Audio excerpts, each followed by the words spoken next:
भाइयों और बहनों, यीशु मसीह ने हमें वादा किया था कि जब वो इस संसार से जाएगा तो वो हमें एक सहायक देगा, पवित्र आत्मा।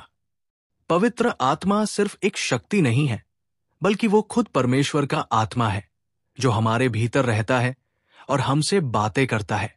लेकिन सवाल यह है कि जब पवित्र आत्मा बोलता है तो हम क्या करते हैं? कई बार पवित्र आत्मा हमें धीमी सी आवाज में चेतावनी देता है, हमें रोकता है, हमें मार्गदर्शन करता है। पर हम क्या करते हैं?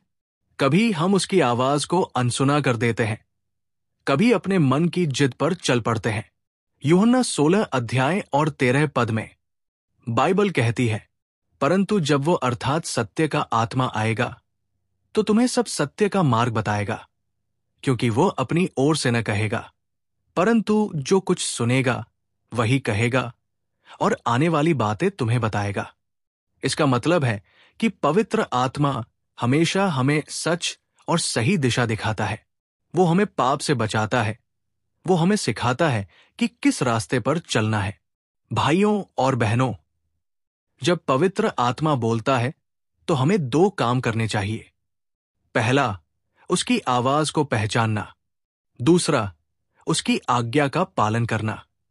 पवित्र आत्मा की आवाज अक्सर शांत और कोमल होती है।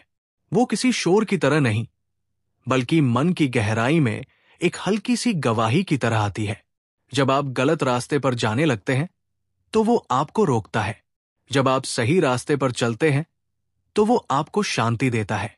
अगर हम पवित्र आत्मा की आवाज को मानेंगे तो हमारा जीवन आशीषों से भर जाएगा।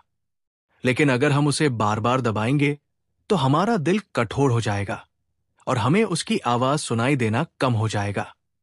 इसलिए भाइयों और बहनों, जब पवित्र आत्मा बोलता है तो रुक जाइए, ध्यान दीजिए और आज्ञा मानिए, क्योंकि वही आवाज हमें परमेश्वर के करीब ले जाती है और हमें पाप से दूर करती है।